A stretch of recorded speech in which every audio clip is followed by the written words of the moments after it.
Whole bunch of EV news from all over the world this week. We've got some hopeful news for NIO. We've got some bad news for Tesla, maybe. We've got some bad news for EVs in Germany. We've got the Cybertruck, Cyber Tunnel, and we've got even some good news for Australia in terms of how many vehicles they've got, and some unsurprising news about the Ram pickup. I'm Brian. Welcome to Futuraza.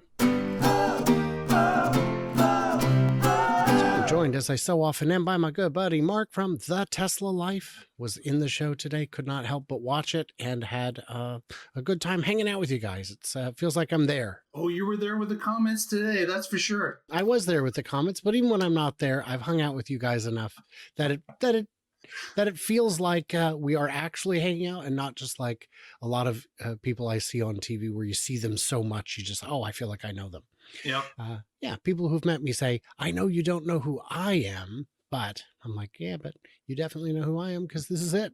This is it. I published an extended version for my patrons and channel supporters of the full uncut drive, first drive on version 13.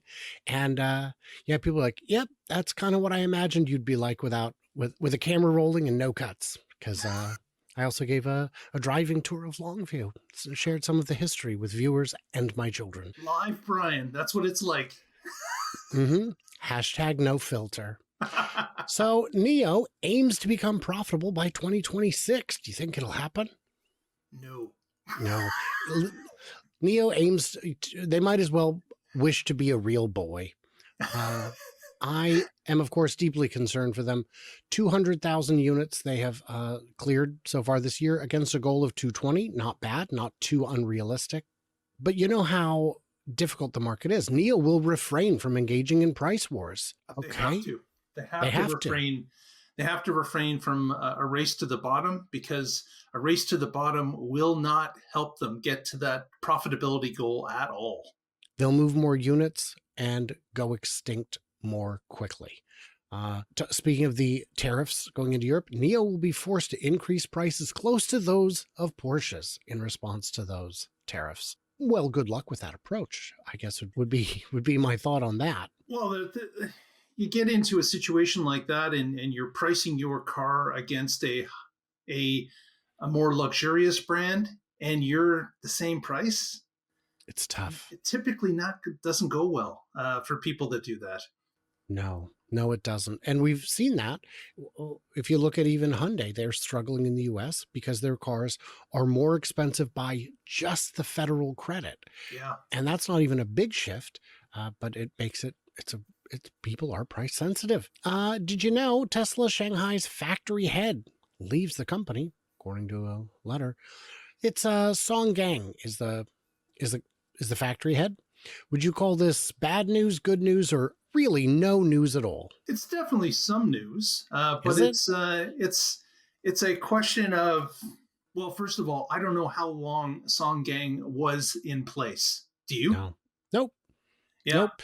Nope. The China division is in the capable hands of Tom Zhu. He'll make it happen. I'm not worried about it. My best wishes to Song Gang for a exciting future, whatever that may be. Germany passenger auto registrations down for EVs. Not good. EVs at 22.8%, with Volkswagen dominating the home ground. So here's just total EVs, 22.8, plug-in hybrids, not great. Regular hybrids, or wheezy hybrids, I guess. If now, do you call these mild ones? So I guess the Caliente ones are at 20,000. But if we look at, interesting, this is the worst graph I've ever seen. This is not helpful in any way. So thank you for that. Good work, Max. But you can see the BEV trend. These big spikes, I assume, were all incentive related. And the incentives are gone. So here's the top selling list. Skoda Enyaq, 3,000. VW ID7, ID4 and 5. Weird that you lump those, but not the 7. Cupra Born. These are all VW products, as I understand. And then the Tesla Model Y. These are, I mean, help me out here. These are weak numbers, right?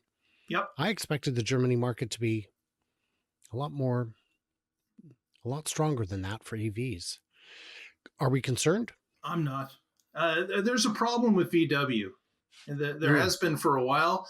Um, they have an issue with getting cars that are compelling to consumers to buy.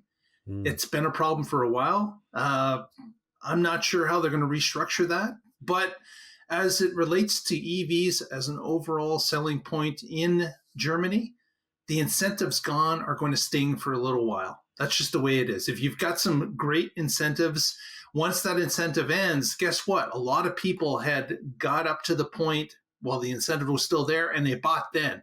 And a lot of people had done that. And you're going to have a lull after that incentive disappears because most of the people that wanted to get their EV had already got it because they were planning for the incentive end. Makes sense to me. Now, this article, for anyone paying attention, this next one, not a big surprise, but the headline was too good not to share. Tesla Cybertruck, a birthing tunnel, parentheses, cyber tunnel, at Giga Texas is headed for completion. Look, guys, you put the parentheses, the fake name, not the real name. I don't think they call it a birthing tunnel. You think? Yeah, it's nice that they've got this, what do you call that on the roof there? The pipe with the wires in it? What do you call that? Conduit? Gigafallopian tubes. I don't know how this works. I assume this light is some kind of urethral spectrometer of giga proportion. Guys, you don't have to. I mean, it worked. You got me to click. You got me to share it. I don't think we need to worry about it. The only big news there I will share is that they are planning a second tunnel that will be up closer to the Model Y delivery line. Well, And look at that. yeah. And of course, on social media, the skeptics are saying, oh, good, you dug a 200-foot tunnel. That's like the distance of a parking lot. Right. Most parking lots don't have a divided highway running through them that I'm aware of. But Bad planning parking lots do. really crazy, really crazy. I mean, I feel like the suburbs are just parking lots divided by a highway, but they're separate ones. So a bit weird. So, and by the way, I've also been asked, why don't I do the summaries of Giga Texas? And the answer is Joe Tegmeyer does fantastic coverage already. You can just watch his videos. It provides more information than I would. I love this photo, though. That's a great photo of the inside of the tunnel and the segments and the holders for those segments, those kind of pie-shaped things. That's very cool. It is pretty cool. EV choice surges in 2024 with 12 new brands, over 20 new models in Australia. Look at that cool beast. Oh. MG striking out. I mean, I don't mean striking out in the baseball term. I mean like setting out on their own path. Boy, I hope that's the Cyberster. Really? I didn't know it was called the Cyberster. That's terrible. Should be the Cyber Steer and put some horns on the front of that thing. Did you run it through any focus groups of people who speak English as a first language? Okay. But good news, more choice, more price points, more form factors. The MG4 as low as 30,000 Australian. That's pretty good. So there are more choices coming. And the people of Australia must really look forward to this because a little while ago, they were not getting many electric cars. There wasn't a lot of choice. But it looks like things have been picking up and it looks like sales are going to follow that trend. When you have a country like Australia or the UK where they don't have a domestic industry to protect, there's no favorites to be picked, you can get more options. Where the US, we're obviously very protectionist of our companies, and Germany, which is part of the EU, a very important member of it, they are also part of, they're protective of their brands as well. Now this one, shocker of shockers, Ram delays electric truck launch to 2026. You know what? We're just going to stick with this extended range bad boy. Yeah, that's Stellantis is in some serious trouble across the board. And this is just a symptom of it as they delay models being released. Yeah. You get broken up with by Nissan. That's got to sting. That's got to say a little bit about your just company overall, I suspect. Yeah. Yeah, that's like being dumped by the third ugliest girl in school. Yeah. And it's important, by the way, if you go to a party, it is important to be the third ugliest person there. Yeah, you at don't want to be the worst. ugliest, right? You can No. just move up a couple rungs. Because second is bad, because if the ugliest goes to the bathroom, all of a sudden people are like, ooh, look at this guy. So you don't want that. It's an important. I'm here to educate the world, Mark. So I'm doing a public service. At least Oh yeah, that's it's a what public service for sure. That's what I keep telling the judge. So this is last week's video where we answered your questions, folks. We answer questions here.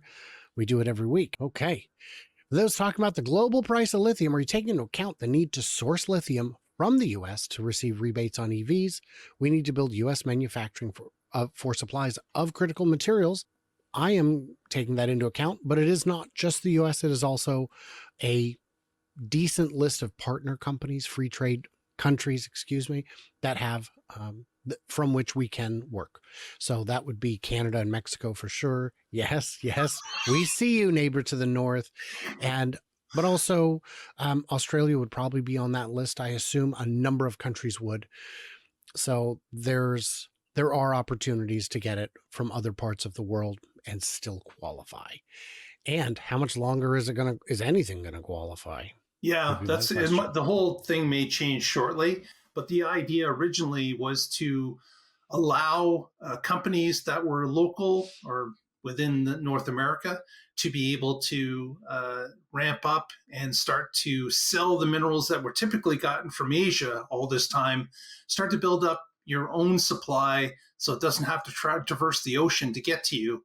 You can just put it on existing rail networks and ship it anywhere, these large quantities of minerals. Yes, and having a rail line right to your refinery is helpful.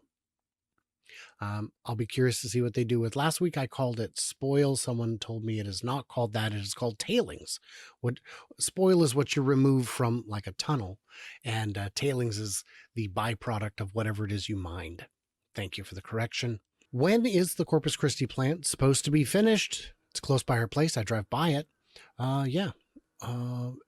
First half of 2025 is the guidance that I have seen. To which I take that to mean May or June or July. I think it's going to be, again, this is Tesla's brand new forte into this lithium refining. And just like any other venture that they started, let's look back at the past history of the 4680.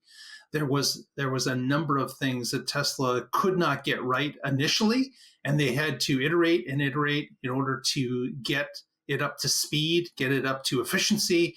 And I certainly see that those, not the same processes, but other processes are going to have to be ironed out first. So there could be some bumps along the way as Tesla is learning the ropes here. And not just learning the ropes, they're forging in new directions, trying to increase the efficiency and speed of this and lower the cost. So they're willing to take some risks because they're not just looking at what industry in the past has done. They want to see what can be done to make it better. Also worth noting, batteries are a whole lot more complicated than refining, even with a potentially new process in place. So the only real delay would be the new process, and they may find that it doesn't work and go a different route. I'm not super concerned about it. Worth noting, they did fire up the kiln for the first time this week. I saw a lot of people on social media incorrectly saying that they have commissioned the plant. It is now done. I'm like, no. Well, it's making some lithium. No. No, that's like putting in the stamping machine and saying the factory's done. No. Right.